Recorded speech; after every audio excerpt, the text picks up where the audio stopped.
warahmatullahi wabarakatuh.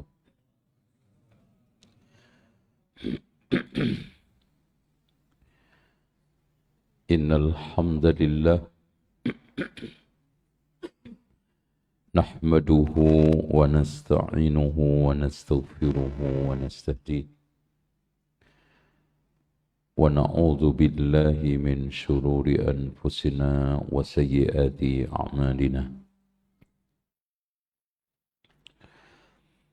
من يهده الله فلا مضل له ومن يضلل فلا هادي له. أشهد أن لا إله إلا الله وحده لا شريك له وأن محمدا عبده ورسوله. Cukup ini mas, nggak usah di otak-atik lagi ya. Pelan-pelan nanti suara saya juga gede, tenang aja. Ya. Qala Allahu azza wa jalla ya ayyuhan nasu ittaqu rabbakum alladhi khalaqakum min nafsin wahidah wa khalaqa minha zawjaha wa batha minhuma rijalan katsiran wa nisaa'a واتقوا الله الذي تساءلون به والأرحام إن الله كان عليكم رقيبا.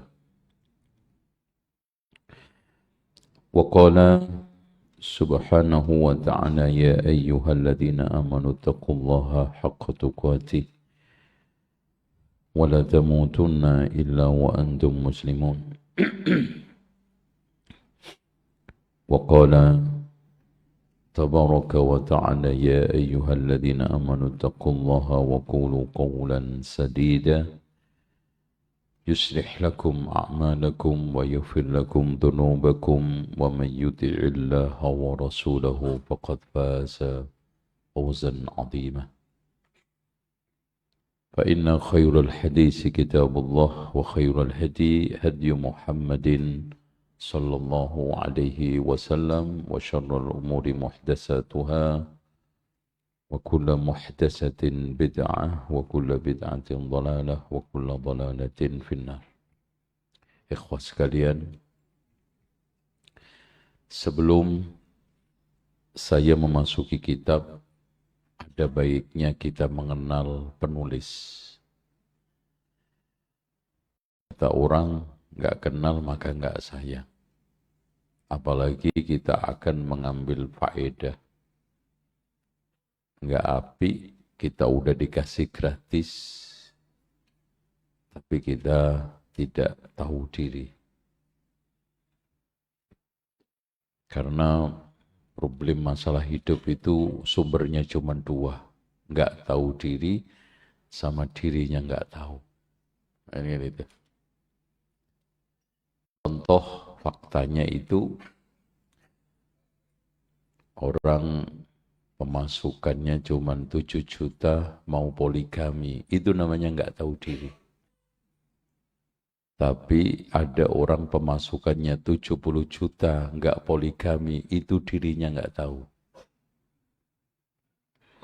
Itu contohnya biar gampang masuk ya. Gitu. Oke. Apa lagi nanti? Oke, minum dulu. Bismillah. Imam Ibnu Hazm punya kunyah Abu Muhammad. Namanya Ali ibn Abdullah ibn Muhammad. Dan bapaknya adalah seorang ulama dan sekaligus juga menteri di negara Andalusia. Makanya bahkan bapaknya juga pernah menjadi Perdana Menteri. Sehingga kehidupan glamor istana kaum bangsawan mewarnai daripada kehidupan Ibnu Hazm.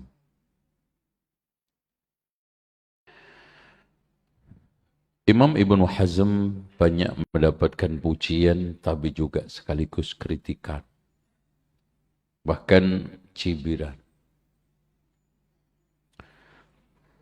Di antara para ulama yang memuji, nggak main-main, ini pakar tokoh ahli fikih dari Syafi'i, Izzuddin Ibnu Abdus Salam mengatakan, kalau kalian ingin belajar ilmu fikih, maka cukuplah mengambil dari Mughni Ibnu Qudama sama Muhalla Ibnu Hazm. Sudah cukup. Tapi yang mengkritik, bahkan mencibirkan, bahkan mencela, yang ini juga disayangkan oleh banyak ulama, yaitu Abu Bakar Muhammad ibnu Abdullah ibnu al-Arabi al-Maliki. Mungkin dendam karena Ibnu Hazm dulu itu Maliki, kemudian pindah kepada Zahiri. Dan bukan hanya pindah, nyerang habis-habisan. Bahkan dia mengatakan kitab hadis paling bagus bukan Muwatta, tapi Sahih Bukhari Muslim. Itu.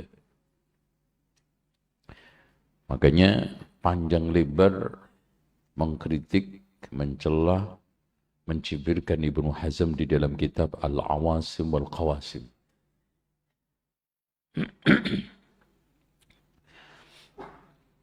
Makanya al-kalamu bainal ulama la yu'khad. Penilaian ulama dengan ulama itu enggak diambil.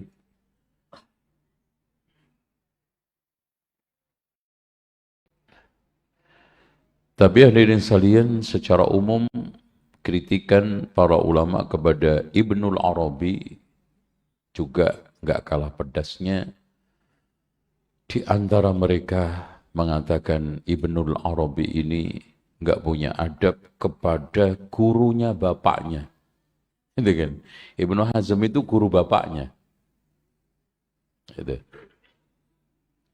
Makanya di sini adab itu penting. Adab guru kepada murid, murid kepada guru. Ya. Kitab beliau cukup melimpah. Dalam bidang tafsir ada, fikih ada, hadis ada, firaq. Yang tidak kalah pentingnya adalah tentang masalah firqah al-milal wan nihal, tuntas detail. Dan juga kitab yang paling eksotik di dalam masalah usul fikih, Al-Ihkam fi Usulil Ahkam. Cuman sayangnya ketika beliau masuk ke Zahiri mengingkari qiyas seingkar-ingkarnya. Ini yang disayangkan oleh para ulama. Namun qiyas itu adalah realitas ijtihad. Makanya ini listrik belum bayar ya. Nggak apa-apa mas, biar mas ngaji. Cuma nanti hasil kameranya kurang bagus. Taib. Oh, ngomong apa tadi? Tes. Apa tadi? Oh, Ibnu. Apa? Okay. Iya guys. Realitas ijtihad Ibnu Hazm sendiri pakai qiyas ketika menghalalkan musik. Ya. Makanya kita harus realistis, likulli jiyadin kabuah. Sepandai-pandai kuda itu lari, pasti ada melesetnya juga. Dan kata orang Indonesia, sepandai-pandai tupai melompat, kawal juga. Ibnu Hazm, ulama semua. Makanya betul kata para ulama, di antaranya Imam Al-Auza'i, man tatabba'a zallatal ulama'i tazandaqa. Siapa yang mencari-cari keplesetnya ulama, dia akan menjadi zindik. Ya, dipilih, wah plesetnya fikih, jadi musik Ibnu Hazm. Nanti Imam Syafi'i, Jadi cari.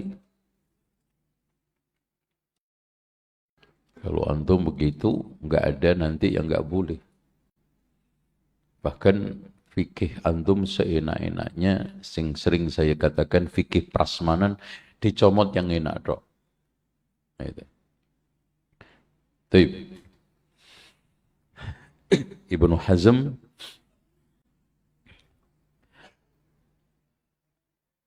di antara kitab, sekian kitab yang beliau tulis adalah Al-Akhlaqu Wassir fi Mudawatin Nufus. Ada kitab yang ditulis masa remajanya dan asli mengungkapkan seorang remaja. Masya Allah. Ya. Dan sampai hari ini sangat bagus dibaca oleh anak-anak remaja, yaitu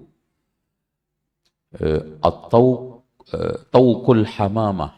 Jadi kitab cinta, asmara, dan bagaimana hubungan laki perempuan di dalam memadu cinta.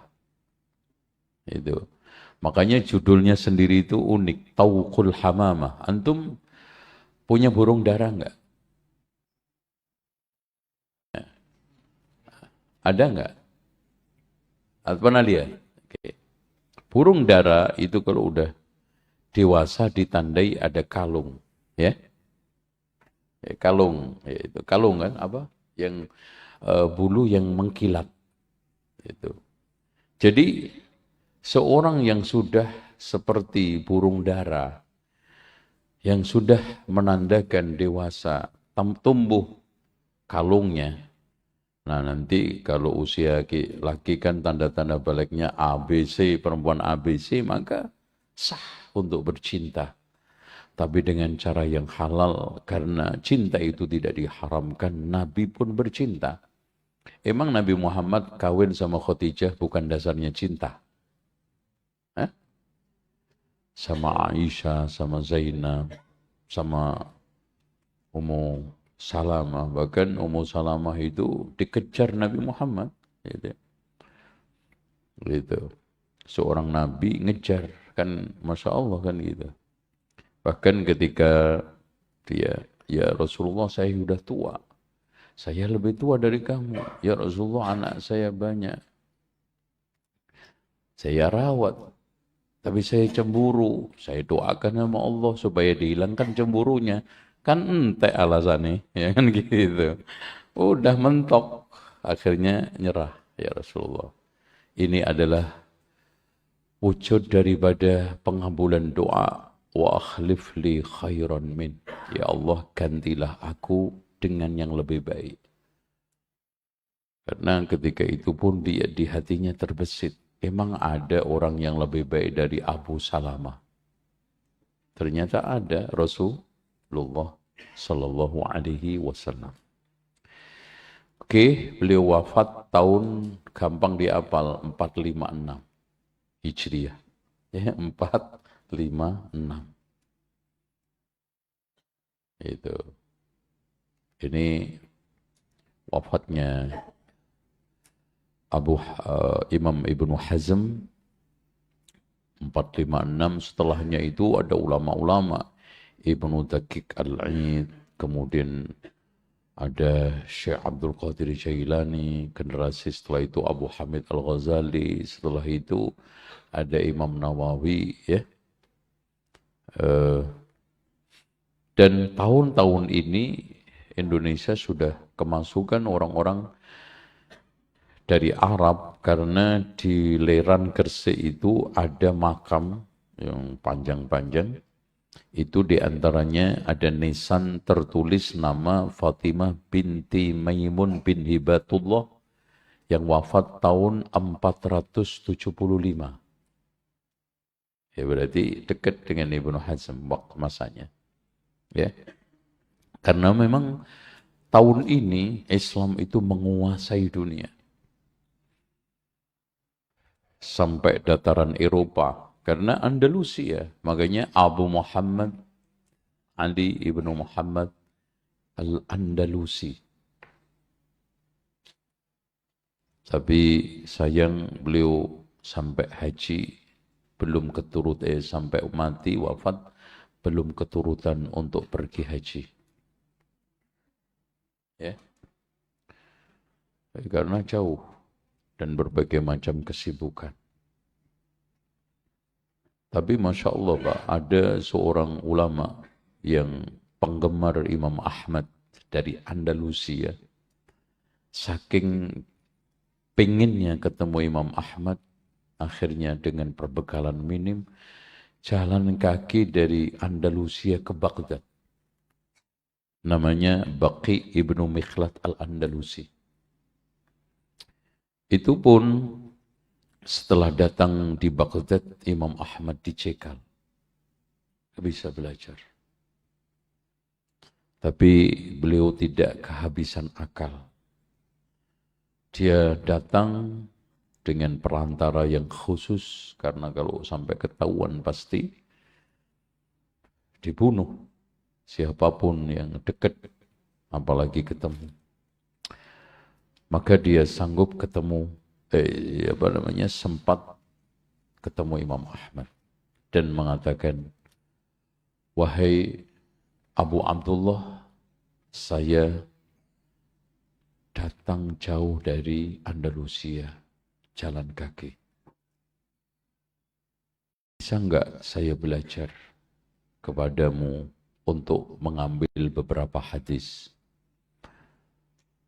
Kata Imam Ahmad, Abu Abdullah, macam seperti kamu tidak layak untuk disia-siakan. Tapi apa daya, jangankan saya ngajar, nyampaikan hadis ke siapapun nggak boleh. Keluar rumah nggak boleh. Bahkan akhirnya juga dipenjara. Dan gimana kalau saya belajar ambil hadis darimu, pura-pura jadi pengemis? Masya Allah. Dengan dandanan pengemis, datang setiap pagi.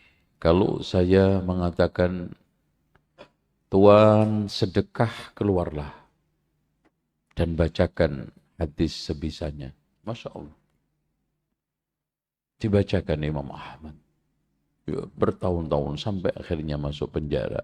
Sampai akhirnya dia keluar, bebas, dan sampai akhirnya bisa bermajelis, bercerita. Baqi ibnu Mikhlad al-Andalusi ini adalah murid saya istimewa. Datang dari jauh, berjalan kaki, demi untuk mendapatkan sunnah Rasulullah. Makanya murid kebanggaan Imam Ahmad kan 4, yaitu Muhammad ibnu Ismail al-Bukhari. Terus kemudian Abdurrahman bin Ubaidillah ad-Darimi. Ya.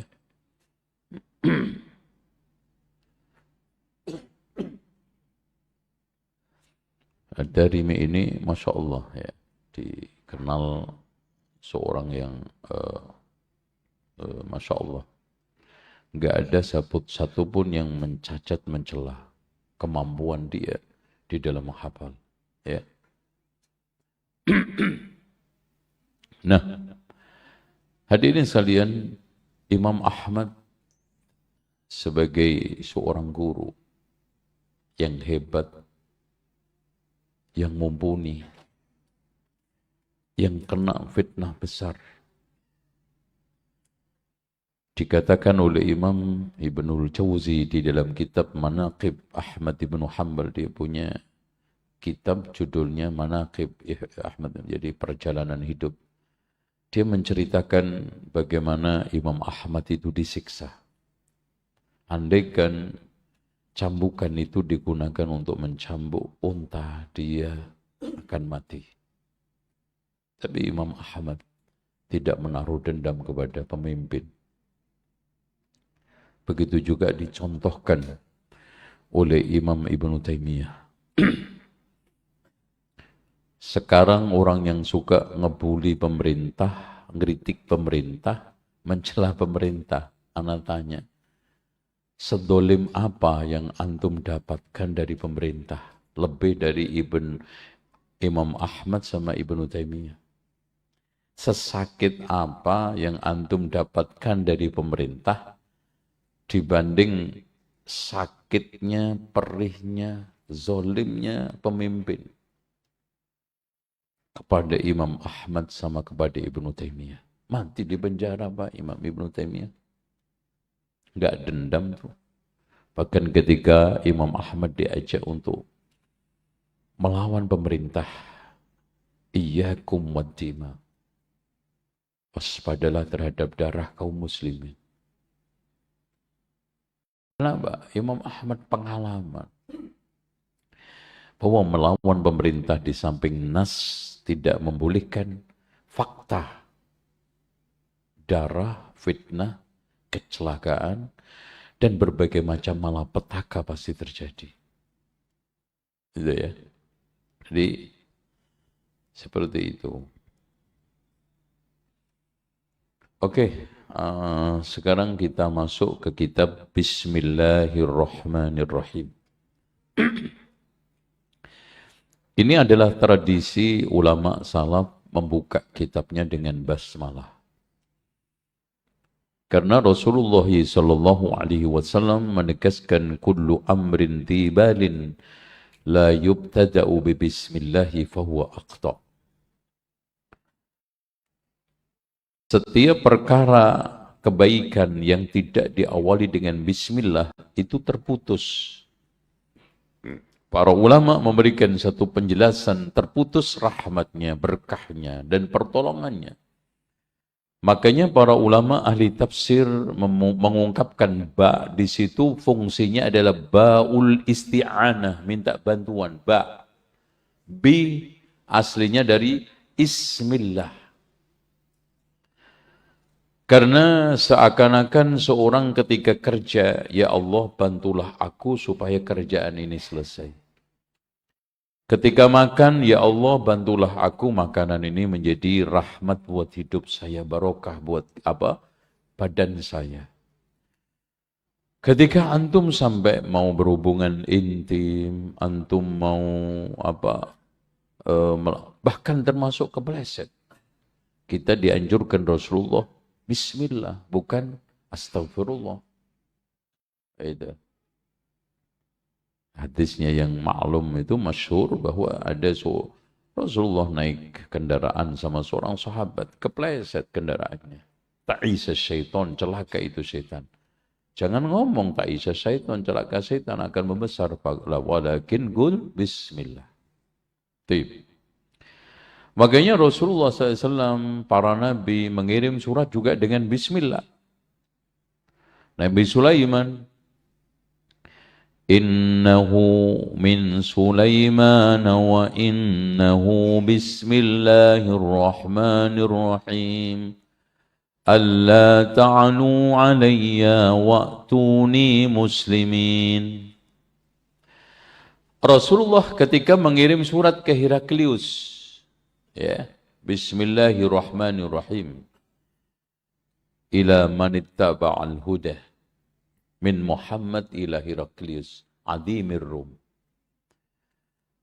Di sini ada pertanyaan, ketika Nabi Sulaiman kenapa ngirim surat ke Balkis mendahulukan namanya baru bismillah. Tapi ketika Rasulullah mengirim kepada Heraklius mendahulukan bismillah baru nama Nabi Muhammad. Ada rahasia di situ. Kenapa Nabi Sulaiman mendahulukan nama innahu min Sulaimana baru bismillah. Rasulullah bismillahirrahmanirrahim ila manittaba'al huda, kepada orang yang mengikuti hidayah min Muhammad, ya, ila Heraklius adim, pembesar Rum. Karena apa? Karena Nabi Sulaiman mengirim kepada orang ateis yang nggak kenal Tuhan. Takut belum apa-apa sudah dilecehkan, maka yang dilecehkan nggak apa-apa, nama nabinya saja, jangan sampai Allah. Karena ada baru nerima sobek. Apaan Bismillah, nah kan gitu kan. Apaan Sulaiman? Nah, beda lah. Yang dimaki Sulaiman dengan yang dimaki Allah. Subhanallah. Dan Rasulullah mendahulukan Bismillah kepada Heraklius karena ahlul kitab. Dan dia tahu bagaimana kualitas penguasaan Heraklius kepada Alkitab. Makanya seorang raja dan juga sekaligus ahli agama dari kalangan raja-raja Romawi adalah Heraklius. Makanya Rasulullah kirim surat. Bahkan hampir masuk Islam. Cuman karena kekuasaan dan juga karena ya nggak enak. Makanya nggak enak itu repot Pak. Nggak enak. Karena ketika ditutup semua istana yang ada itu adalah pembesar-pembesar, punggawa-punggawa, panglima-panglima. Bagaimana kalau saya masuk Islam? Wow, pada getumbel seperti kuda lagi ngomel. Oh, itu kuda itu. Lagi marah itu. Ada yang mau keluar, ada ini. Udah, saya hanya nguji kekuatan iman kamu kepada agama Nasrani. Itu Masya Allah. Hampir. Karena dia sudah mengatakan, demi Allah kalau saya bisa ketemu, aku cuci kaki Muhammad. Gitu. Karena agama baptis, antum tahu ya, pencucian. Baik. Bismillah, ba di situ isti'anah, ismun itu adalah nama. Kemudian karena wasol, maka hamzah wasol itu dihilangkan. Bismillah. Itu beda dengan iqra, karena di awal jadi dibaca. Itu hamzah wasol ya. Allah adalah pusat dari seluruh nama. Makanya nama-nama Allah itu selalu diawali dari Allah. Allahu la ilaha illa huwal hayyul qayyum.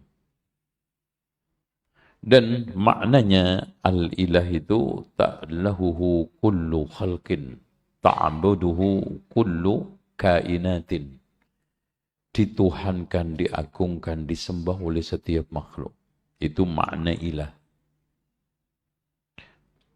Ar-Rahman itu dari kalimat rahmah yang mengikuti wazan fa'lan yang mubalaghah, berlebihan.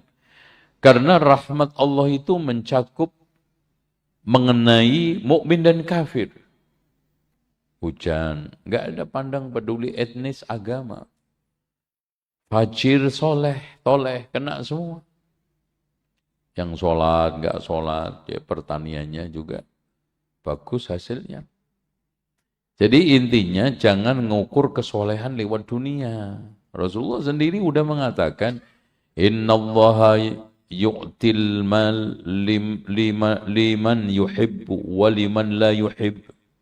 Allah memberikan dunia harta ini kepada yang disenangi dan yang enggak disenangi. Wa a'tal iman liman yuhib. Allah memberikan iman hanya yang dicintai. Makanya yang kita minta, Allahumma inna nas'aluka imanan la yartad. Ya Allah, aku mohon kepadamu iman yang enggak murtad. Wa na'iman la yanfad. Wa qurrata 'ainin la tanqati. Allahumma inna nas'aluka murafaqata Muhammadin sallallahu alaihi wasallam fi a'la jannatil khuldi. Itu doanya yang diajarkan Rasul. Rabbana la tuzigh qulubana ba'da idh hadaitana. Yang diajarkan oleh Allah. Makanya yang penting itu hidayah. Dunia antum tinggalkan, ke antum bawa sampai pintu gerbang kuburan selesai. Mas, masuk aja Pak. Ini masih kosong nih. Masuk aja. Ngerapat Pak. Mas, rapat, rapat. Rapat. Iya. Yeah. Rapat deh. Rapat. Oke, rapat.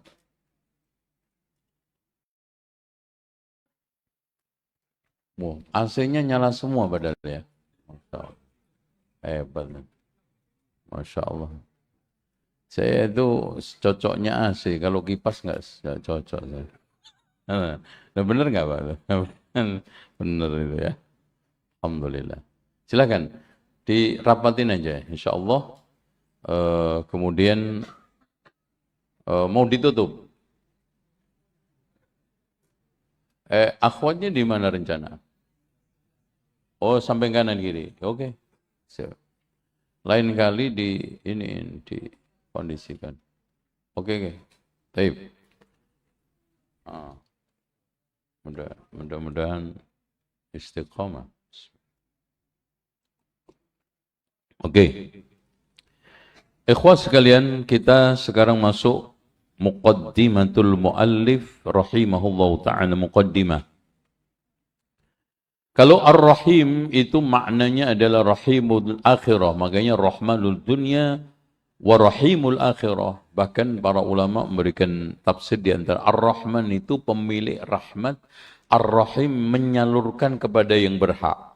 Masya Allah Pak. Antum lihat hujan, tanah, rahmatnya Allah, hujan dan tanah, ketika kedurian jadi buah durian. Coba beda lagi ke Lombok. Masya Allah. Saripati tanahnya sama. Coba kalau ada tomat rasa Lombok, ribet kan? Ya, Allahu Akbar. Rahmat. Antum, subhanallah, dibikin fungsinya telinga, berfungsi mata, berfungsi, subhanallah Pak. Ajib. Makanya Allah menegur kita lewat perenungan supaya kita itu paham banget surat Ar-Rahman. Allah tafsirkan Ar-Rahman itu satu surat. Ar-Rahman, Allamal Quran. Rahmat pertama kali adalah Al-Quran. Allamahul bayan, asy-syamsu wal qamaru bihusban. وَالنَّجْمُ وَالشَّجَرُ يَسْجُدَانِ وَالسَّمَاءَ رَفَعَهَا dan seterusnya sampai فَبِأَيِّ آلَاءِ رَبِّكُمْ تُكَذِّبَانِ. Masya Allah. Jadi nikmat dunia akhirat, rahmat Allah. Hurum maqsuratun fil khiyam, sampai di surga. Hurum maqsuratun bil qiyam fabi'ayyi ala'i rabbikuma tukadziban. Ka'annahunna lu'lu'u wal marjan. Fabi'ayyi, Masya Allah. Banyak rahmat Allah yang melimpah, yang kadang nikmat Allah ini. Masalahnya manusia itu gini Pak, nggak ngerasain kalau nggak hilang gitu. Rahmat Allah ke mata, nggak ngerasain kalau nggak buta, telinga budek, kaki pincang, ini baru nyadar, itu loh. Makanya betul kata Aisyah, nikmat itu ada 3, nikmat yang sudah hadir kita rasakan, hadir yang tidak kita rasakan, dan nikmat yang kita tunggu kehadirannya. Nah, yang hadir nggak kita rasakan itu banyak. Contoh apa? Antum ke sini, nikmat yang antum nggak rasakan, antum ke sini apa Pak? Bekalnya jantung, yang paling mahal dalam organ tubuh manusia, tapi yang gampang dirusak oleh manusia. Serangan jantung akibat apa? Loh, kok kolesterol yang disalahin? Ya, kan ada satunya lagi yang dominan, apa tuh? Nah, ngaku loh. Gitu. Oke. Muqaddimatul muallif. Alhamdulillahi ala azimi minanihi. Masya Allah. Ini kalau di pesantren, segala puji lillah, milik Allah. Ada orang Sunda, ketika baca kitab masih Jawa, alhamdulillah, sekaing puji lillah kagungane Allah. kan gitu. Karena ngajinya di Jawa. Ala adhimi minanihi, karena besarnya minnah. Masya Allah, minnah itu apa? Karunia, tohir batin. Coba bayangkan, Mas, kulit itu orang operasi cuman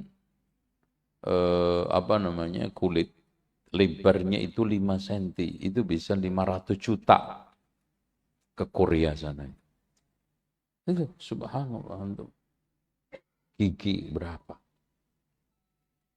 Itu.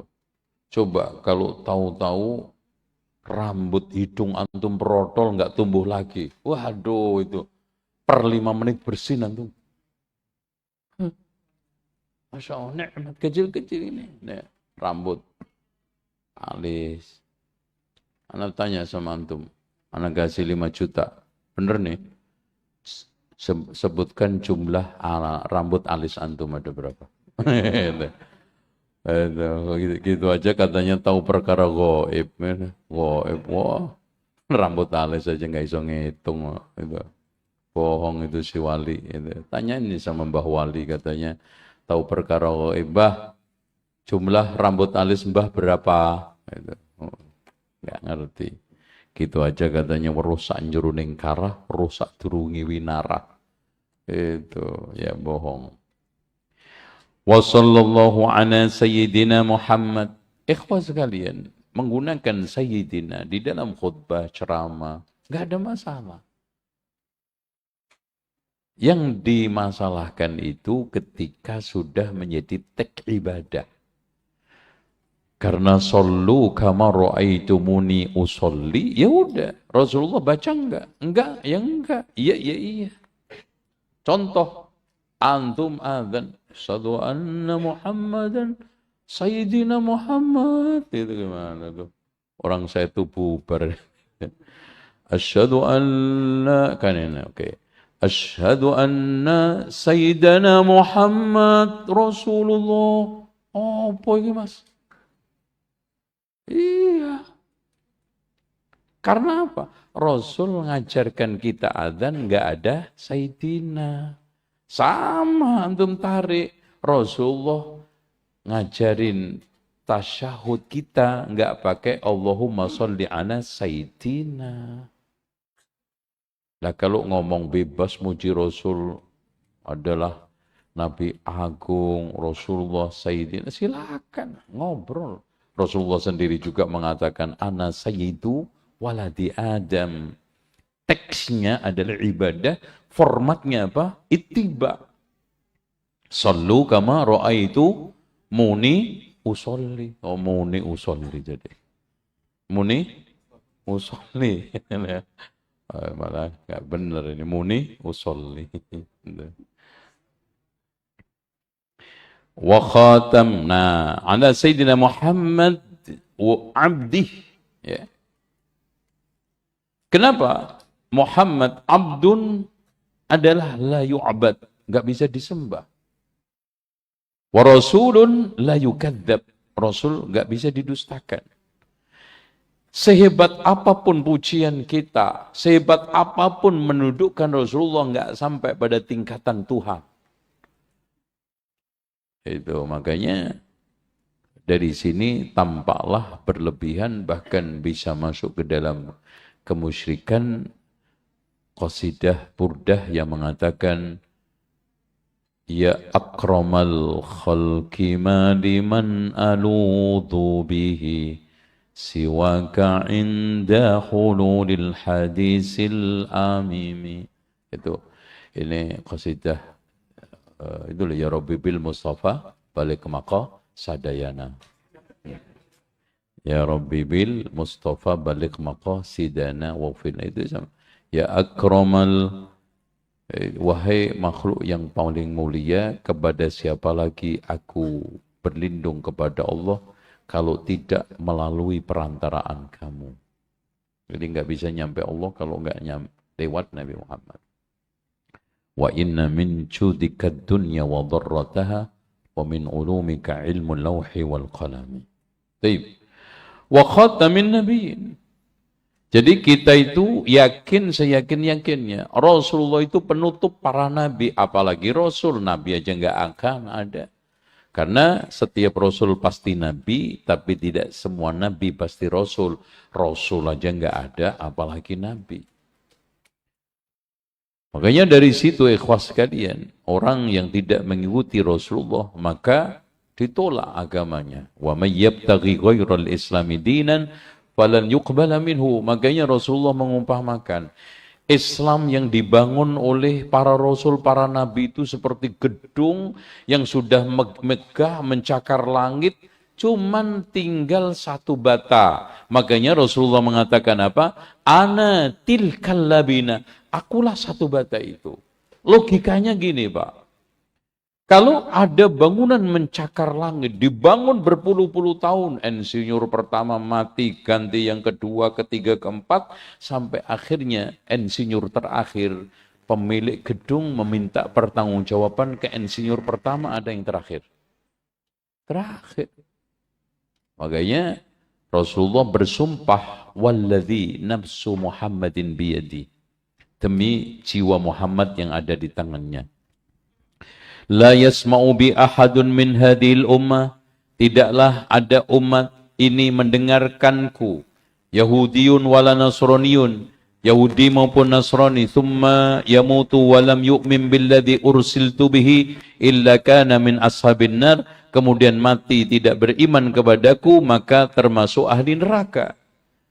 Makanya semua ini umatnya Nabi Muhammad. Yahudi, Nasrani, Buddha, Hindu. Cuman umat itu ada dua. Ummatul da'wah yang proses didakwai. Ada yang kedua ummatul ijabah yang sudah mengabulkan dakwah.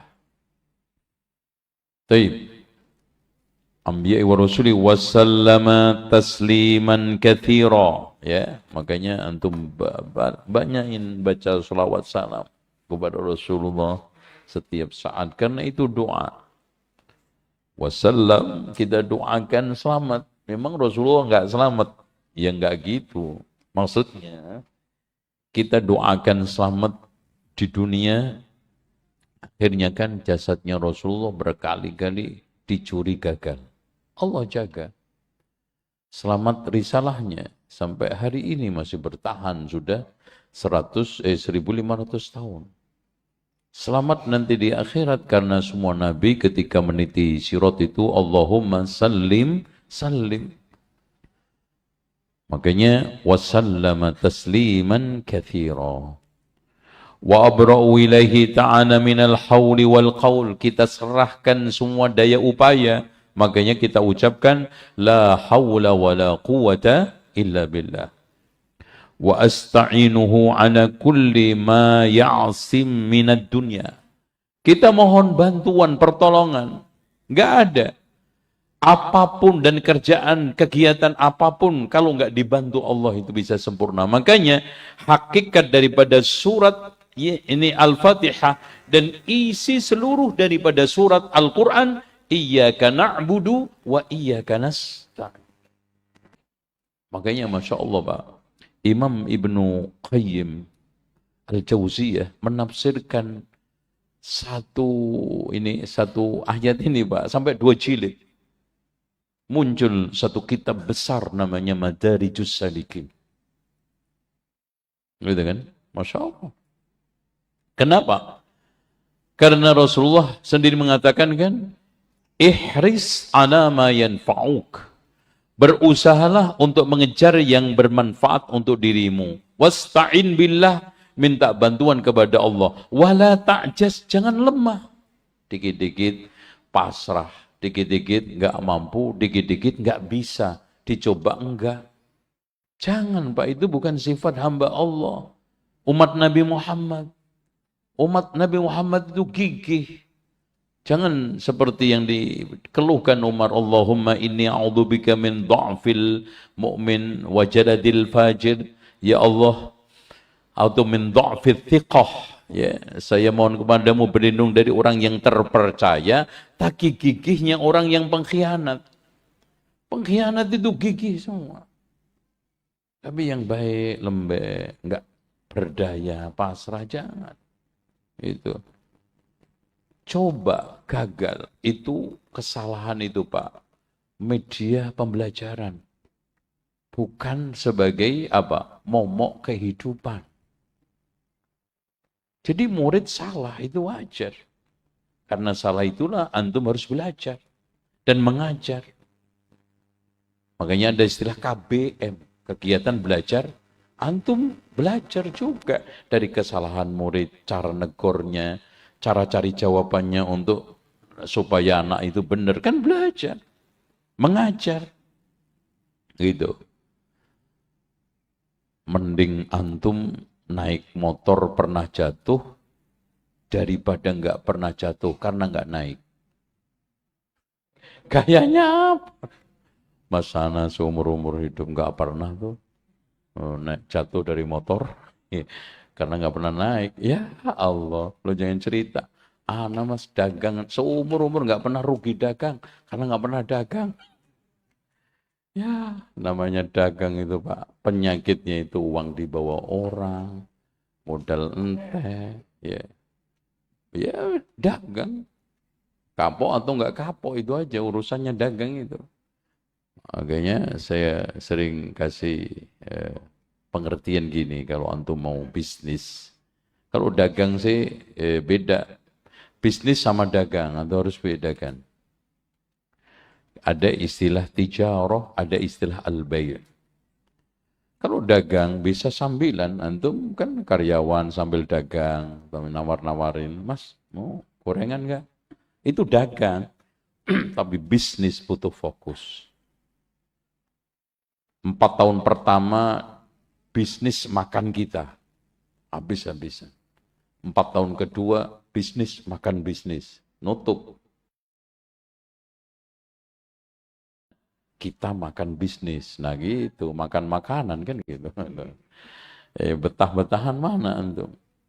Karena kadang-kadang baru dicoba 2 tahun gagal, ganti lagi proposal, ganti lagi, sampai proposalnya numpuk, Mister Proposal. Itu antum coba ya, Masya Allah kadang-kadang kita bisnis sama kongsi apalagi. Makanya Allah mengatakan,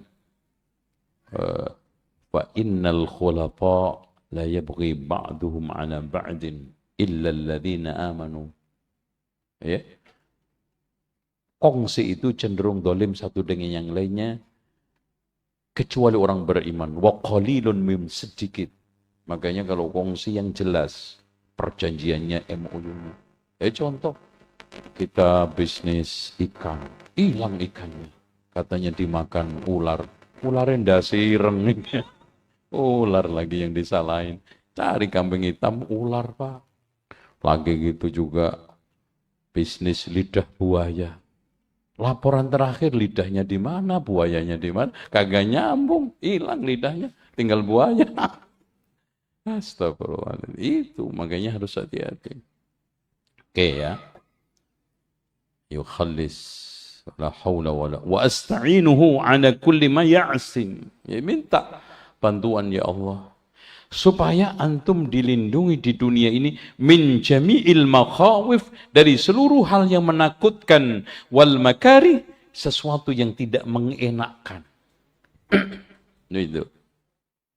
Jadi makanya Pak, kenapa Allah itu menjadikan manusia itu lemah, terus ada doa. Yang nutup itu doa. Isti'anah, iyyaka na'budu wa iyyaka nasta'in. Minta sama Allah.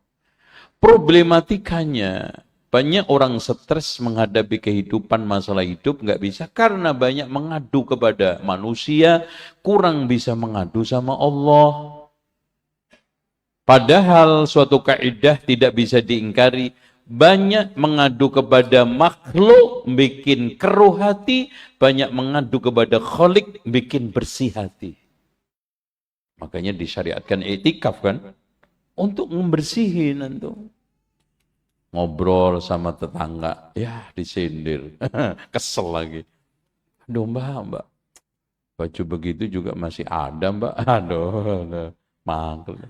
Sama teman kerja juga gitu mas, motor botong kagak ganti mas, koperasi juga masih banyak uangnya. Macam-macam, keruh. Tapi antum ya Allah, Allahumma inna nas'alukal hidayata wattuqa wal, gak ada yang gak enak. Makanya disebut dengan kalimat thayyibah. Semua itu sama Allah itu enak. Makanya ala bidzikrillahi tatmainnul qulub. Betul. Wa yukhallis fil ukhra min kulli haulin wa dhiqin, dan dibebaskan nanti di akhirat. Jadi di dunia dari ketakutan dan kesulitan, di akhirat dari kedahsyatan sama kesempitan. Haul wa dhiqin. Itu, dan modalnya wa may yattaqillaha yaj'al lahu makhraja. Baik, lanjut. Amma ba'd. Amma ba'd itu pemisah, Pak. Biasa dipakai kalimat amma ba'd itu juga tidak bisa di-i'rab ya. Fasal aja. Biasanya dipakai setelah muqaddimah global, masuk kerincian itu dipisah dengan amma ba'd. Itu ya. Kayaknya kalau antum ceramah muqaddimah selesai, antum sunnahnya diputus dengan amma ba'd, karena Rasulullah sendiri yang mengajarkan dalam hadis dalam khutbatul hajah ya, amma ba'd kan gitu. Setelah fa inna khairul hadis kita amma ba'd. Amma ba'd fa inni jama'tu fi kitabi hadza. Masya Allah, lihat Mas. Sungguh aku telah menghimpun di kitabku ini ma'aniya katsirah, makna, maksudnya di sini apa? Pengalaman hidup yang sangat banyak. Pengalaman, Pak. Jadi di sini itu enggak ada teoritik, enggak ada di sini hanya goretan pena, kata-kata indah, tapi semua adalah pengalaman indah Ibnu Hazm. Masya Allah. Ufadiniha, Masya Allah. Yang telah menguras energi hidup saya, yang telah saya korbankan banyak hal. Jadi hadirin sekalian, pengalaman hidup ini dari pengorbanan, dari berbagai macam pesakitan, dari berbagai macam ujian hidup. Ya. Makanya dari sini Pak, enggak ada orang yang lepas dari ujian. Cuman bedanya ada yang bisa keluar, ada yang enggak. Itu aja. Makanya kata syair, samaniyatun tajri 'alal insan falaysa lil insani wala budda lil insani minats thamaniyah. Ada 8 perkara yang pasti akan melalui manusia, hidup manusia, dan tidak ada satupun manusia yang terhindarkan. Yang pertama, ijtima'un wa furqatun, ketemu pisah. Ada pertemuan, ada perpisahan. 3, 4, usrun wa yusrun, ada mudah, ada sulit. 5, 6, sururun wa huznun, ada gembira, ada sedih. 7, 8, wasihhatun wa suqmun, ada sehat, ada sakit. Cek aja Pak, sampai raja.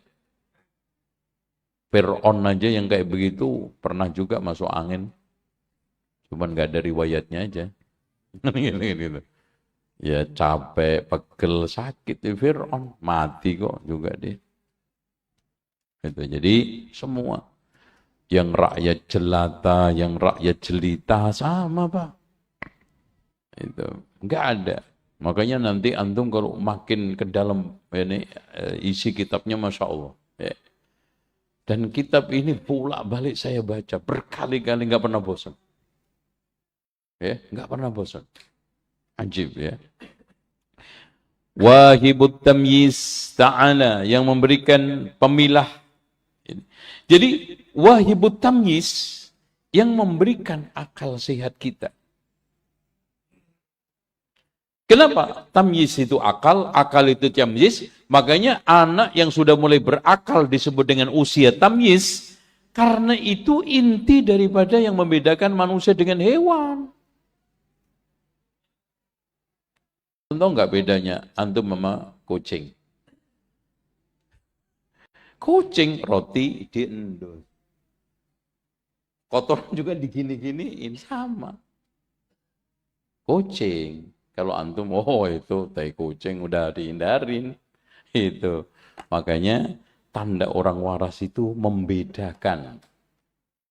Dalilnya, ini ada cerita.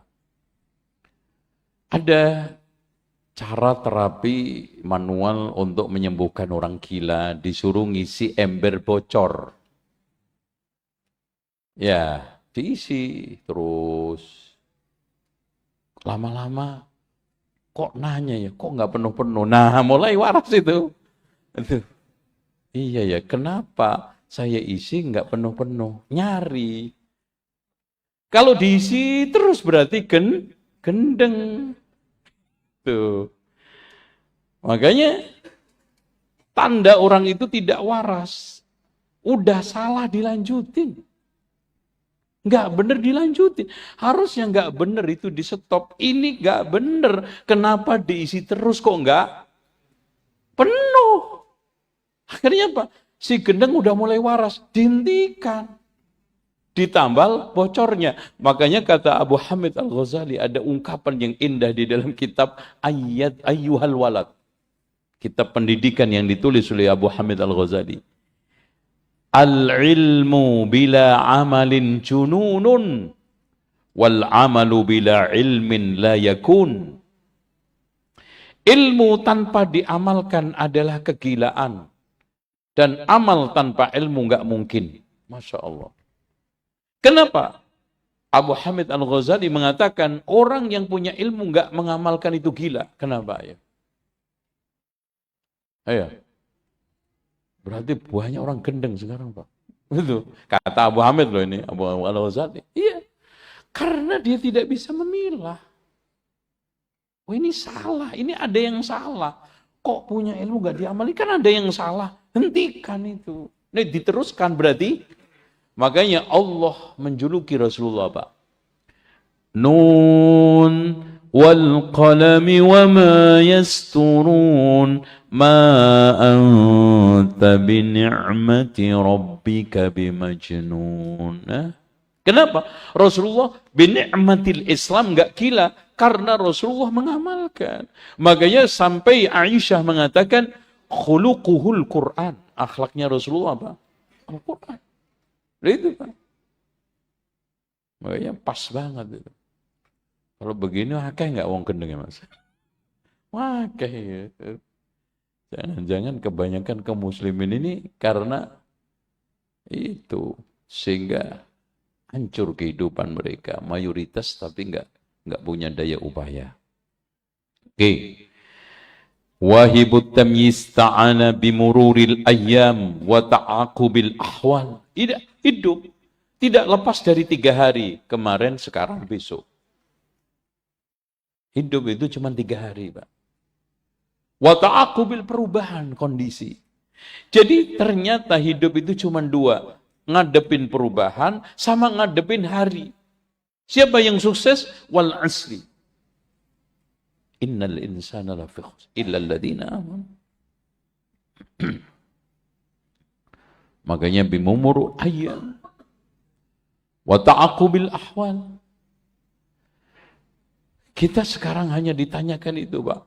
Makanya kenapa? Masya Allah. Rasulullah mengatakan, ni'matani maghbunun fihi makathirun minan nas. Ada 2 kenikmatan yang banyak manusia tertipu dengan 2 kenikmatan itu. Dan betul, Pak, ya Allah, anak, coba kita hitung dikit.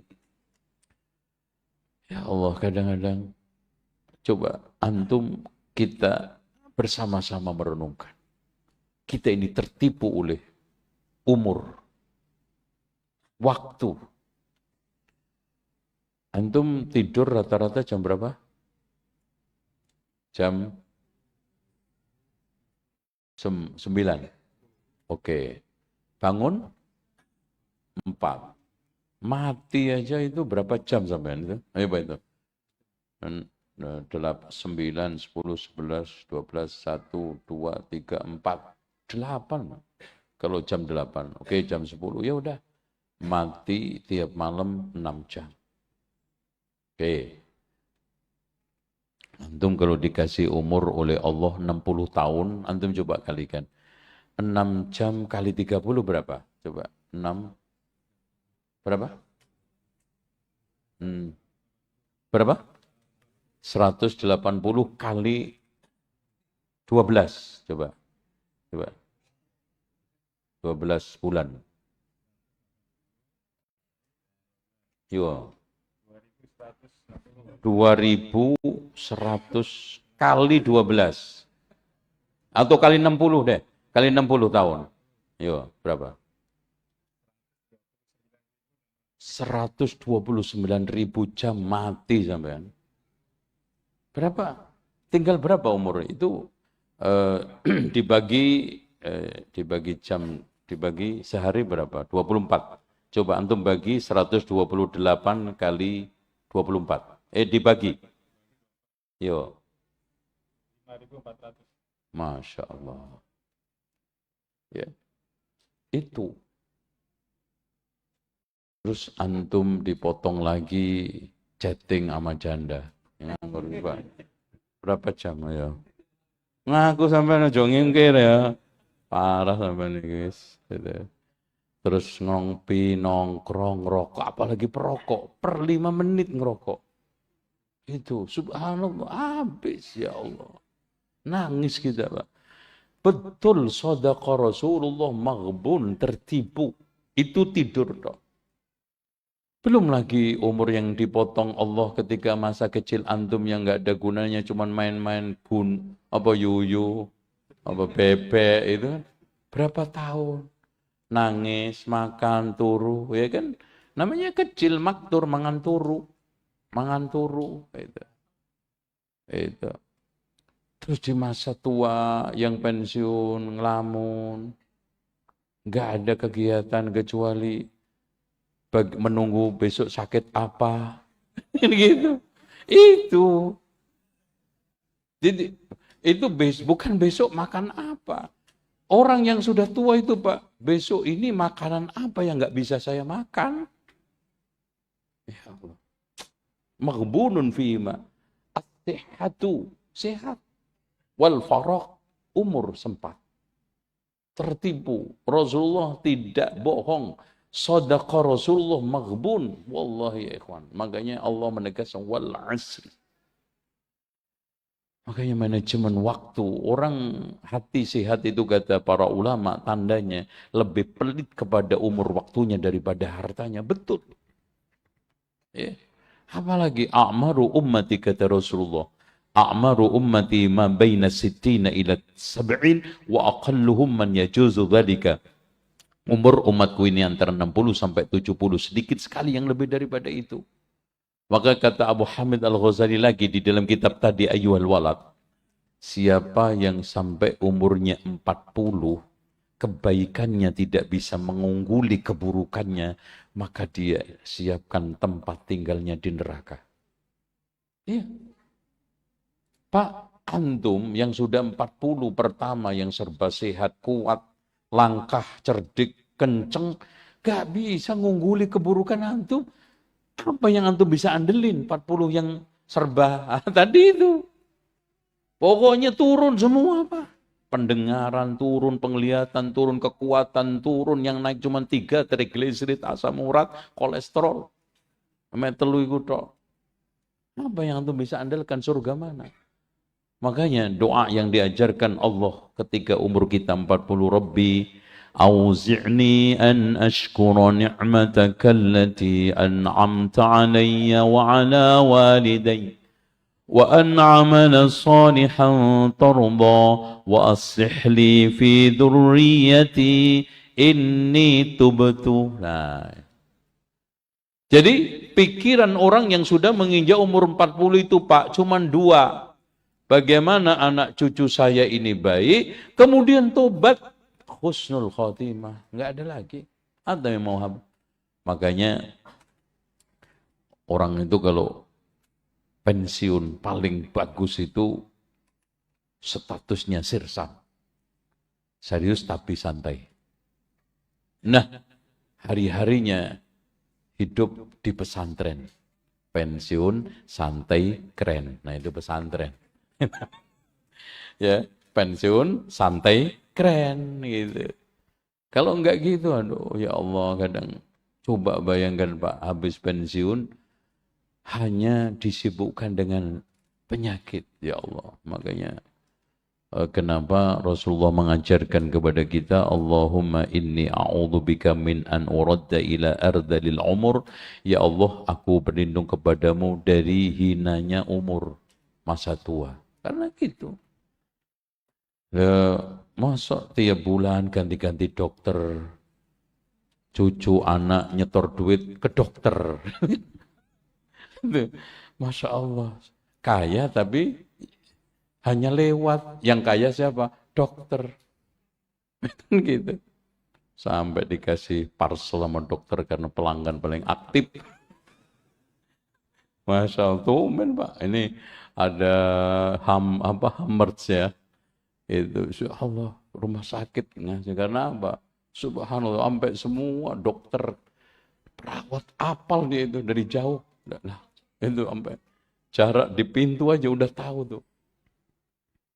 Masya Allah. Makanya minta sama Allah sihat wal-afiyah. Ya.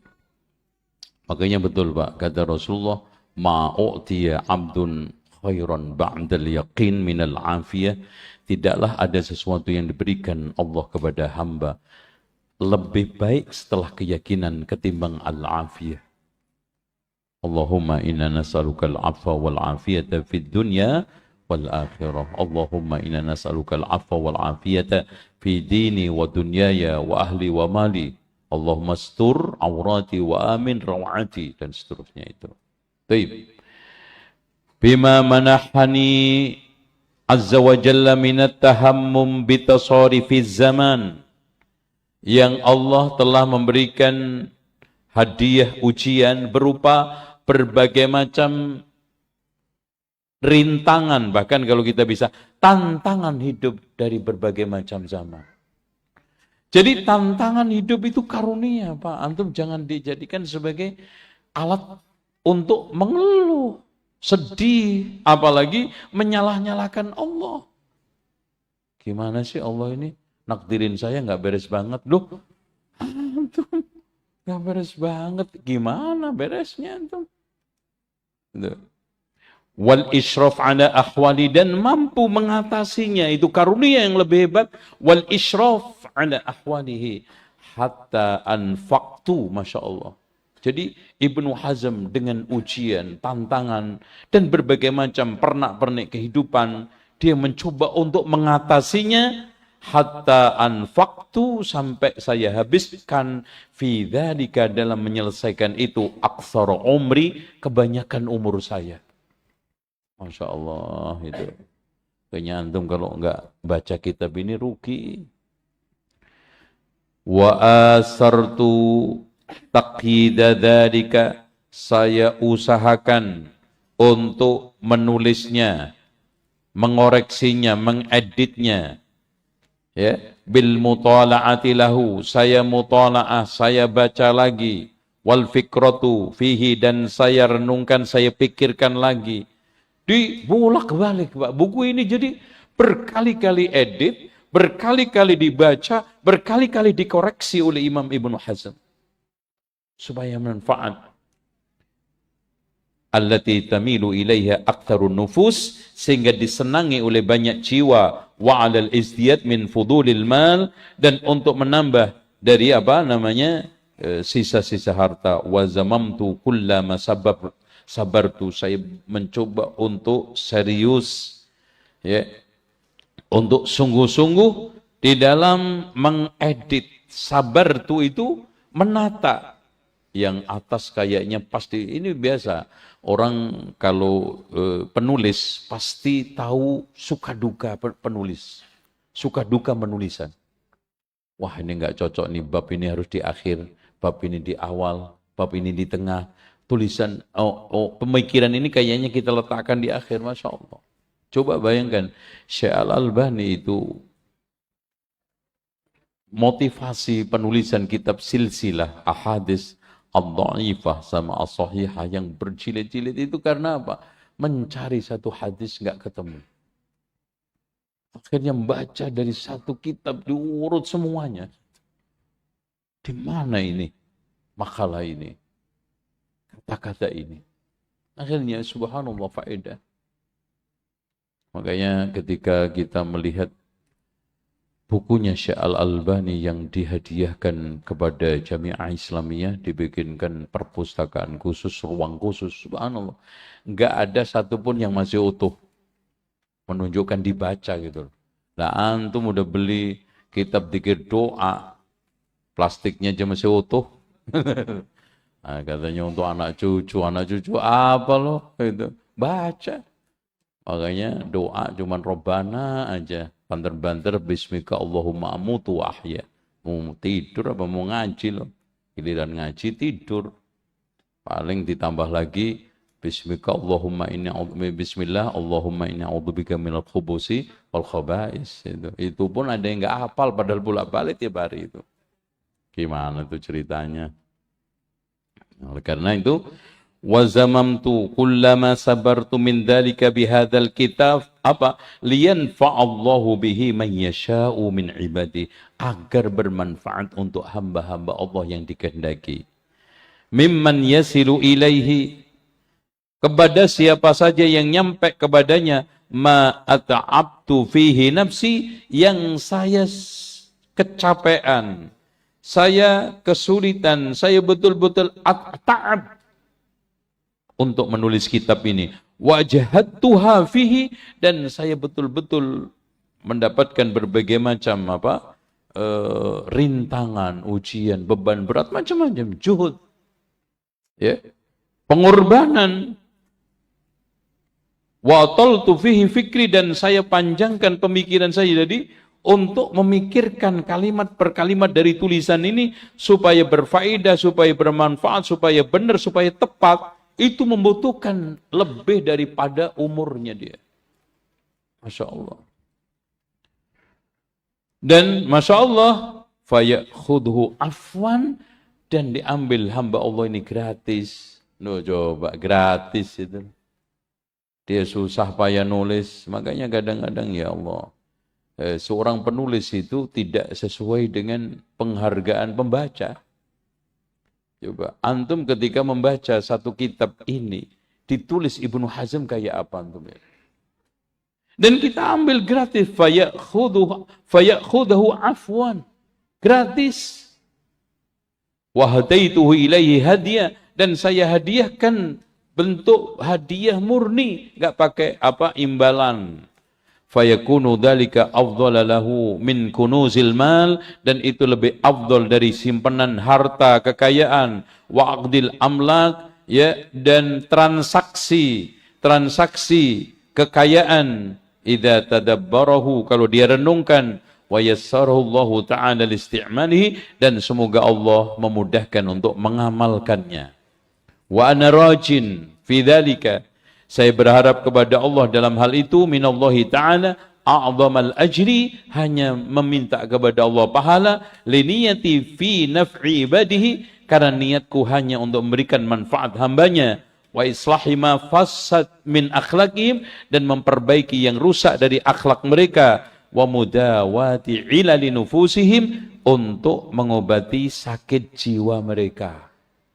Makanya saya katakan ini adalah ilmu psikologi paling bagus dan paling islami. Wallahi ya ikhwan, kalau mereka itu objektif, ini kitab bisa menjadi modul pelajaran di kuliah-kuliah psikologi Islam. Kalau mereka itu jujur.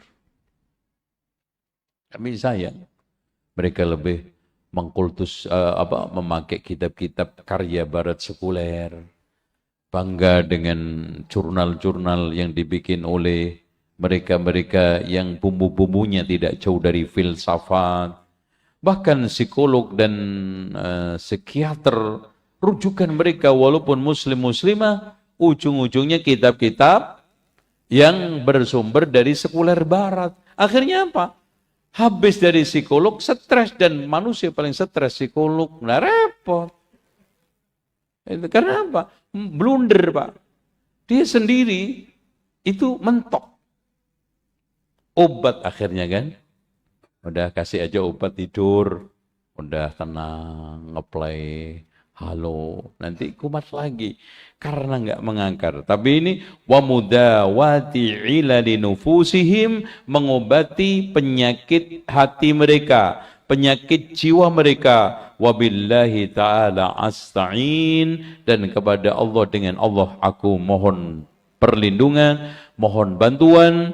Wa hasbunallah ta'ala wa ni'mal wakil. Dan ini penutup yang Masya Allah. Hasbunallah wa ni'mal wakil.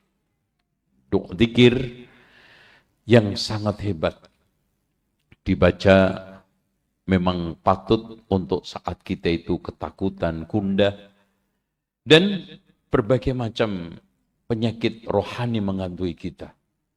Makanya ini doa zikir sangat bagus dibaca saat-saat kita terancam. Karena dipraktekkan Nabi Ibrahim ketika mau diancam, dijeburkan kepada oleh Namrud, api yang menyala-nyala, dia hasbunallah wa ni'mal wakil. Nabi Muhammad ketika diancam akan diserang ribuan pasukan, hasbunallah wa ni'mal wakil. Antum juga gitu. Antum dakwah terancam, hasbunallah wa ni'mal wakil. Untuk kepentingan hidup di perusahaan terancam, hasbunallah wa ni'mal wakil.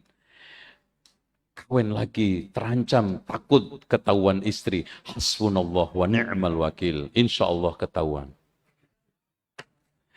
Ya, demikian, dan insya Allah mulai bulan depan, mungkin ba'dal haji, karena ini ya Mei nanti masih belum pulang tanggal 9 Juni, jadi kita mulai akhir bulan Juni insya Allah. Jadi setiap minggu keempat, mudah-mudahan pekan keempat ya, pokoknya setiap pekan keempat kita rutinkan membaca kitab ini insya Allah.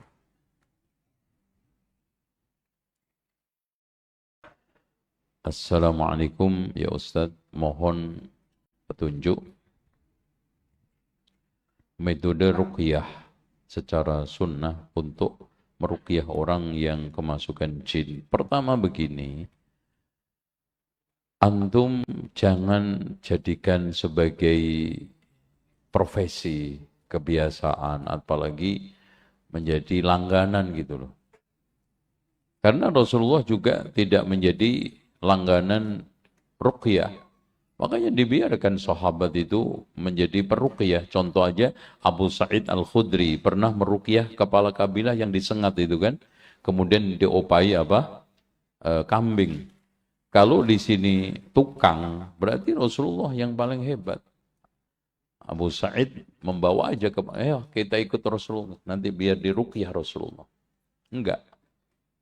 Kemudian yang kedua, antum harus perbaiki akidah, akhlak, perilaku antum. Karena disitulah yang menentukan ruqyah itu manjur. Makanya ketika ada seorang yang kena jin kesurupan, dipanggilkan Imam Ahmad, dan Imam Ahmad ketika itu lagi sibuk kajian seperti ini, dikirim sandal. Nih, gebuk kalau nggak mau keluar pakai sandal saya. Ini baru mau digebuk udah keluar. Nah, ini gitu. Berikutnya kumat lagi setelah Imam Ahmad wafat. Oh, cari sandalnya Imam Ahmad. Nyengir tuh jin. Emangnya gue takut sama sandal? Itu kan gitu. Gak keluar. Kemudian yang ketiga, antum jangan sampai memberi orang kesempatan untuk minta ruqyah. Karena kalau antum menjadi profesi, minta kan nanti. Dan itu Rasulullah wanti-wanti. Lewat ada 70 orang yang masuk surga tanpa hisab, 70.000 orang masuk surga tanpa hisab. Di antaranya siapa yang masuk surga tanpa hisab, tanpa adab? Humul ladzina la yastarqun, mereka itu yang tidak minta. Minta. Adapun lafaz yang bunyinya humul ladzina la yurqun, mereka yang tidak meruqyah, itu lemah. Dikatakan oleh para ulama, tambahan ini adalah tambahan syad dan dha'if, tidak bisa dipakai. Makanya yang benar, humul ladzina la yastarqun, minta. Kemudian yang keempat, antum usahakan ruqyah dari Al-Quran dan Sunnah dan cukup Fatihah. Jadi, sebagaimana penjelasan Imam Ibnu Qayyim di dalam kitab At-Tibbun Nabawi, nggak ada lagi ayat yang paling bagus untuk ruqyah kecuali Al-Fatihah. Makanya disebut namanya juga syifa, karena obat. Gitu ya. Nah, yang terakhir, utamakan antum menjadi ruqyah diri sendiri, masing-masing. Menyibukkan ruqyah diri sendiri. Kenapa? Kalau antum ngandelin orang, paling banter juga bisa seminggu sekali, sebulan sekali. Lah jinnya masuk tiap hari. Gitu. Terus antum juga nggak tahu masuknya kapan. Itu kadang-kadang udah susah-susah dibawa ke ustaz jauh ke Cianjur. Jinnya keluar di Celengsi. Itu, jin keluar dia, nggak ikut. Udah di sono semua ada, nggak apa-apa Pak. Bagus nih udah, nggak ada masalah. Pulang. Balik lagi. Itu. Intinya kita nggak ngerti. Tapi kalau antum ruqyah, antum bentengi dengan zikir pagi, sore, zikir setelah sholat, mau tidur, kapan jin itu bisa masuk? Nggak bisa. Itu ya. Assalamualaikum Ustaz. Walaupun sudah berzikir, mengapa terkadang masih khawatir dengan persoalan hidup? Ikhwas sekalian. Nah, itu berarti antum dikuasai oleh syaitan. Makanya Allah berfirman, "Wa may ya'shu 'an dzikrillah nuqayyid lahu syaitanan fahuwa lahu qarin." Siapa yang menghindar dari zikir kepada Allah, maka akan kuasakan syaitan dan dia menjadi qarin. Oleh karena itu, jangan cuma zikir lisan, zikir lisan, zikir hati, zikir perbuatan. Artinya apa? Perbuatan antum jangan tidak bersama Allah. Artinya apa? Fa idza faraghta fansab. Habis zikir pagi, ada amal soleh lagi, habis sholat zuhur, asar. Makanya sholat itu disebut oleh Allah wala dzikrullahi akbar. Kenapa? Luputnya antum lupa di duhur diingetin asar, lupa setelah asar diingetin maghrib, lupa setelah maghrib diingetin isya. Kapan antum akan lupa? Terus kemudian gini mas, kalau antum khawatir, nah ini kuncinya satu, jangan antum pikirin. Kan kadang-kadang kita kepikiran. Contoh aja, antum, maaf, simple kecil, antum ngelamar seorang. Kalau antum pikirin, jangan-jangan ditolak. Jangan, antum stres. Nyantai aja. Diterima takdir Allah, ditolak, berarti nggak cocok. Nah, jangan dipikirin. Itu. Makanya masalah itu dihadapin, jangan dipikirin. Pekerjaan itu diselesaikan, jangan dihindari. Kunci itu. Nah, nanti tapi di sini nggak Anda sampaikan semua, kalau gitu nggak ada lagi nanti, ya nanti insya Allah. Ini Anda prediksi 5 tahun baru selesai. Kalau modelnya kajiannya kayak tadi, gitu. Masya Allah, ini kitab subhanallah. Jadi gitu ya, jangan antum pikirin, sibuk dengan memikirkan yang antum bikin khawatir tersebut. Dalilnya Pak. Pertama, yang kita khawatirkan itu banyak yang enggak terjadi. Dua, kata Imam Ibnu Hazm juga di sini, nawarul fitnati la yaqid. Bara fitnah itu enggak pernah membara terus. Bahkan Pak, kata para ulama, segala sesuatu berawal dari mengecil kemudian membesar, kecuali fitnah. Awalnya membesar, kemudian mengecil, bahkan kita lupa. Sekarang, antum dulu di usia SD punya masalah, SMP, lupa kok sekarang. Lupa. Alhamdulillah tuh hikmahnya lupa itu Pak. Kalau antum ingatannya kuat, terus itu yang sedih-sedih ingat itu, Masya Allah. Makanya diantaranya adalah ditidurkan Allah. Tidur itu melupakan segala sesuatu. Sampai tempat tidurnya aja antum udah nggak tahu itu di mana. Ya kan? Ketika antum tidur masih sadar tuh kasurnya. Nggak ada. Makanya kenapa Sholat yang paling bagus itu tahajud. Karena dilakukan ketika pikiran sudah lupa semua dengan hiruk pikuk dunia. Tahajud. Kemudian wudhu, kemudian doanya apalagi Allahumma anta qayyimus samawati wal ardi wa man fihin walakal hamd. Allahumma anta malikus samawati wal ardi wa man fihin. Dan seterusnya itu Masya Allah. Anta qayyimus sama, anta malikus samawat, anta. Sampai kita puji-puji Allah yang maha tayyib, yang maha bagus. Udah, lempeng itu tahajud antum. Dan tahajud jangan sampai ditinggalkan Pak. Dan antum, kalau saya coba, ana yang bawa Quran nggak? Nggak ada. Ada yang bawa celurit nggak Mas? Ya coba. Jangan gede-gede, yang kecil nggak ada. Ya nggak apa-apa. Nggak apa-apa. Pak, Quran ini, tapi kalau antum nggak hafal kan boleh memegang mushaf, tapi ya jangan ini, kemeng sampean. Quran itu satu juz itu 10 lembar. Ini. Kalau antum satu rakaat 1 lembar, berarti tahajud 10 rakaat 1 juz. 2 lembar 2 juz. Loh, gampang. Nah, gimana? Sahih nggak? Sahih. 3 lembar 3 juz. 1 rakaat 1 lembar. Semangat dikit 2 lembar. Antum jadinya 1 bulan 1 Quran. Karena rata-rata 1 bulan berapa hari? Giliran gajian hafal. Cepet jawabnya. 30. Kalau 1 hari 1 juz berarti 1 bulan 30 juz selesai. Ya. Dan Masya Allah, orang itu kalau sering menghatamkan Quran, apalagi paham, pasti akan beda. Pikirannya, perasaannya, batiniahnya, itu beda. Ya. Gitu ya Pak ya. Makanya Quran obatnya. Sehingga doa pelipur lara, penghilang duka apa? Allah. Rasul ajarkan. Allahumma subhanallah. Yang pertama gimana? Coba ingatin. Allahumma inni abduka wa ibnu ammatika wa ibnu abdika wa ibnu ammatika nasiyati biyadika.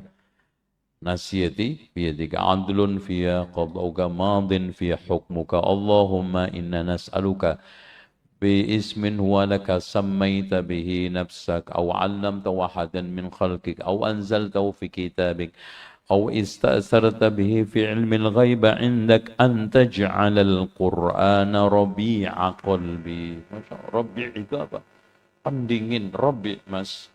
Itu kalau musim Rabi' itu musim semi. Enggak terlalu adem, enggak terlalu enak. Semilir.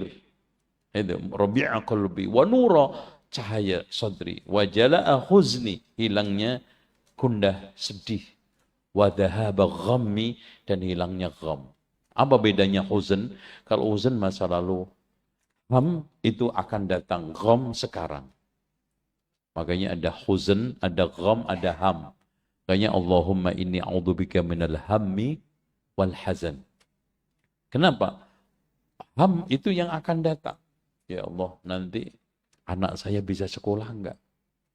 Yang lebih parah lagi, anak saya bisa makan enggak? Emang enggak punya mulut?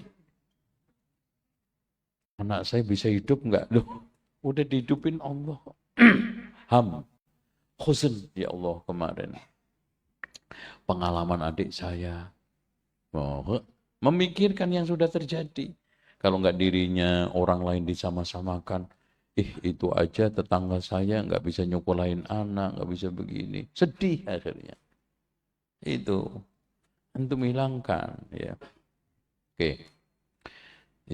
Bertanya. Untuk qadha Ramadan akhwat. Jika sudah niat qadha puasa Ramadan, qadarullah diganggu suami. Loh, emang suka enggak? Hingga batal. Apakah dibolehkan Ustaz? Saya tanya dulu, ini qadha karena apa? Kalau karena haid, oke.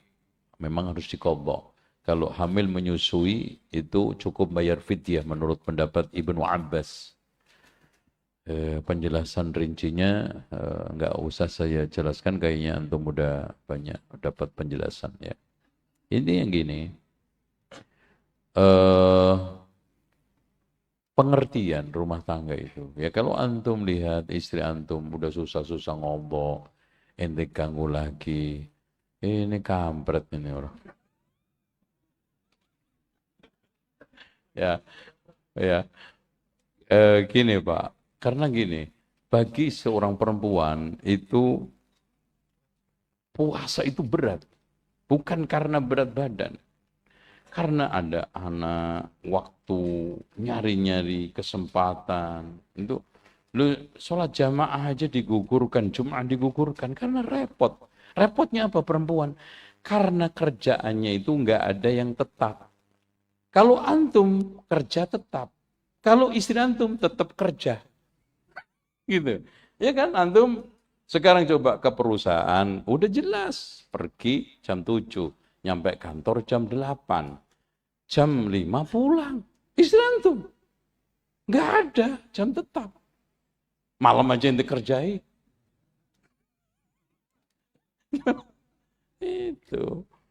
Makanya di sini pengertian. Dan kalau puasa sunnah boleh membatalkan. Tapi kalau puasa wajib, antum coba kasih kesempatan. Walaupun kalau qadha ini tidak seperti Ramadan, nggak harus kena bayar denda ya, yang sahih, nggak kena denda apa itu puasa 2 bulan berturut-turut, itu kan gitu, sebulan aja kecolongan antum, apalagi ditambah lagi qadha nanti kan gitu. Oke.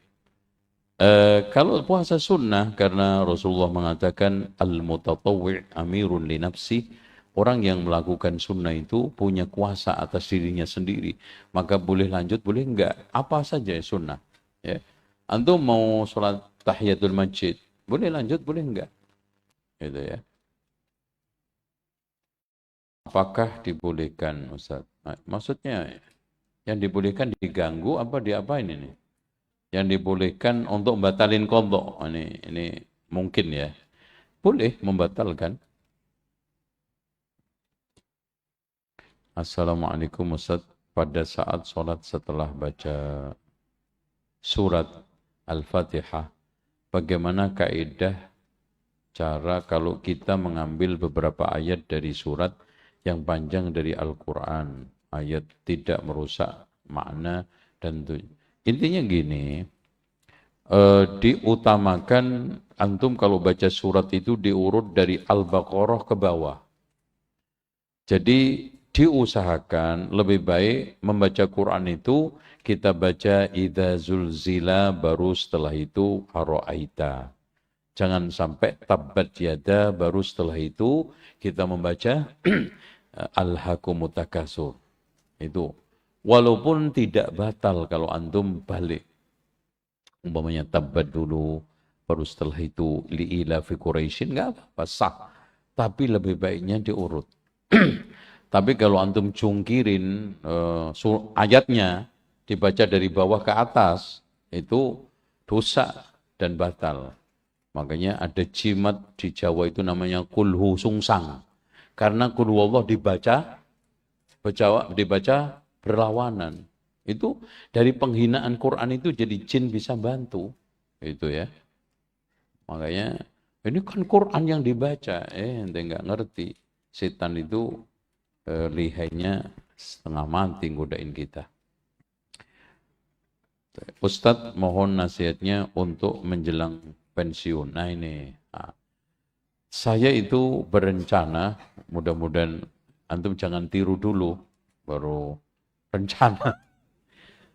Nanti kerjasama ini bagus Pak, program pesantren.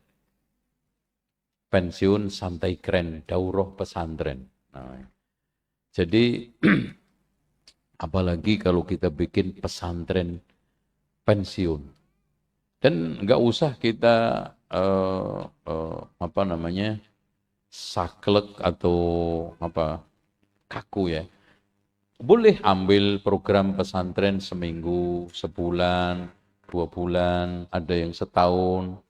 Ini akan mengatasi banyak hal yang sebetulnya ada orang yang ingin mendidik orang tuanya, membahagiakan orang tuanya dengan kesibukan. Kalau dititipin di panti jompo, itu sangat tidak manusiawi dan nggak bisa diterima. Tapi masuk pesantren, Masya Allah, pesantren. Program pesantren itu nanti judul-judulnya Daurah Pesantren. Pensiun santai keren gitu. Itu makanya di pondok sudah nasiapin nanti kita tiga hari aja, Jumat, Sabtu, Ahad, ya usaha-usaha pensiun. Nah nanti kita ada program otomatis qiraatul Quran, ada tahsin, ya ringan-ringan aja. Terus kemudian makharijul huruf, tajwid diajarkan, baca Quran, sholat jamaah, rawatib kita awasi. Nah nanti ada tahajud, nah nanti ada senam, ada senam pensiunan. Jadi saya punya 10 gerakan untuk usia pensiun. Waduh, bagus sekali. Nanti nggak ana bocorin di sini. Jadi ada 10 gerakan untuk meregangkan syaraf urat tulang-tulang yang kaku. Dan di situ Pak, memang usia pensiun itu betul kata Andi, usia yang serba jungkil balik. Yang kita inginkan putih menghitam, yang kita inginkan hitam memutih. Itu, ya kan? Contoh gigi, kita inginkan putih malah mangka. Rambut kita inginkan hitam malah putih. Yang kita inginkan kenceng malah lemes, yang lemes malah kenceng. Itu kan repot itu Pak Usi. Makanya di sini harus ada senam. Nah nanti sudah kita siapkan tempat makan yang di situ ada aviari dengan 70 jenis burung lebih, 70 burung Nusantara. Mbak sambil makan, lontong, berkicau, macam ada emprit, ada jalak, ada perenjak, ada murai, ada semua ada. Itu yang nggak ada cuman satu, yaitu apa? Kebisingan. Insyaallah nanti kita ambil kemungkinan bulan Juli ini kita mulai. Lagi kita godok untuk program daurah pesantren. Daurah pesantren, daurah pensiun santai keren. Jadi kalau yang belum pensiun nggak boleh jadi peserta, nggak boleh, nanti ngerusuin, ngerecokin itu. Ada diseleksi nanti usianya ininya pensiun dari mana, silakan. Pokoknya usia pensiun tidak harus dari perusahaan, usia pensiun itu. Insya Allah. Ini itu diantara dua, nanti juga ada pelatihan-pelatihan kalau memang masih usia pensiun kuat, kan ada yang masih. Ini kita bikinkan bisnis-bisnis ringan yang bisa mensupport, menopang pemasukan. Ya namanya pensiun usia enggak itu. Ada bisnis yang cocok untuk pensiun, ada yang enggak cocok. Di antara yang pasti enggak cocok adalah memulai bisnis yang dia enggak punya pengalaman. Itu. Dijamin gagal. Ya, bukan dijamin sukses. Ya, kalau ada yang sukses itu, ya wallahu a'lam. Takdir yang memihak sangat kuat. Kalau orang baru mulai Pak usia pensiun, kenapa enggak banyak gagal? Karena merintis itu berubah menjadi merintih. Merintis, S-nya berubah jadi H. Coba baca. Merintih. Harus tahan banting, rapat malam, koordinasi, telepon sana, telepon sini. Dan sekarang megang telepon kelamaan aja, kesemutan. Udah. Selain yang muda-muda aja deh Pak. Nah kalau sekarang udah punya toko, sekarang dikembangi gitu. Itu usia pensiun. Udah punya lahan, ya 100 kali 100, kok lama. Udah ada pohon apa itu namanya, duriannya. Tapi nggak kerawat, kita rawat. Itu bisnis pesantren. Itu. Kalau nggak jadi, ya mending duren, duda keren. Nah kan antum ya. Alhamdulillah. Jadi caranya gitu bisnis. Oh ini ada peternakan, bebek 10, kembangin jadi 15, gitu caranya. Ini ayam, Masya Allah, petelur 50 jadi 100. Jadi antum bisa mengatur, bisa memanage, tinggal ngelanjutin. Karena apa? Waktu udah biasa tahu, oh ini begini-begini, kalau sakit begini, kalau sehat begini. Nengoknya seperti ini, ayam wataknya seperti ini, kalau nanti ada yang telon, mati seperti ini. Obatnya udah enak, lanjutin. Itu. Nah, yang tidak kalah gampangnya ya ikut kerja orang, tapi jangan ringan-ringan, jangan berat-berat. Ya, bantuin. Yaitu nanti ada beberapa spot-spot kerja atau bisnis usaha yang cocok untuk kaum pesantren. Kaum pesantren. Gitu ya. Ini gara-gara tanya nih menjelang pensiun ya. Ya intinya gini Pak, untuk menjelang ya. Antum siapkan mental bahwa lillahi ma'akhad, yang diberi milik Allah, yang diambil milik Allah. Itu mental itu antum siapkan. Kemudian antum ketika nanti sudah punya ancang-ancang, kan dapat pensiunan yang biasanya dapat putus ya. Itu antum sudah petakan sejak 2-3 tahun. Makanya Pak, kadang-kadang ada istilah persiapan pensiun itu apa namanya? MPP. Itu perusahaan tujuannya untuk memberi kesempatan kita untuk ngereka-ngereka kira-kira nanti setelah ini apa. Terus kemudian ini wejangan saya buat teman-teman yang masih muda. Antum kalau kerja itu utamakan 3. Biar nanti ketika pensiun gak kedodoran. Apa itu? 1 rumah. Harus punya, sekecil apapun. 2, pendidikan. Petakan dengan baik anak-anak. Nah, 3, kesehatan. Ya udah BPJS. Itu udah. Itu persiapan yang paling baik. Itu. Dengan tingkah apapun, apalagi antum bisa nambah kebunnya, ada lahannya, nanam singkong. Apa di Indonesia nggak bisa Pak? Singkong jadi. Apa namanya? Singkong di atasnya ada ayam, ayam di atasnya ada lele. Keliru. Lele di atasnya ada ayam kan gitu. Oh Masya Allah. Lubangnya lele, atasnya kita bikin kandang ayam. Di atas ayam ada antum. Kan buat saung kan. Oh udah keren, pagi-pagi ngopi udah sama ngerokok. Parah loh. Itu ya. Jadi seperti itu menjelang usia pensiun. Saya juga betul Pak, anak tahu udah usia 60 ya. Walaupun agak sedikit ganteng kalah mantu.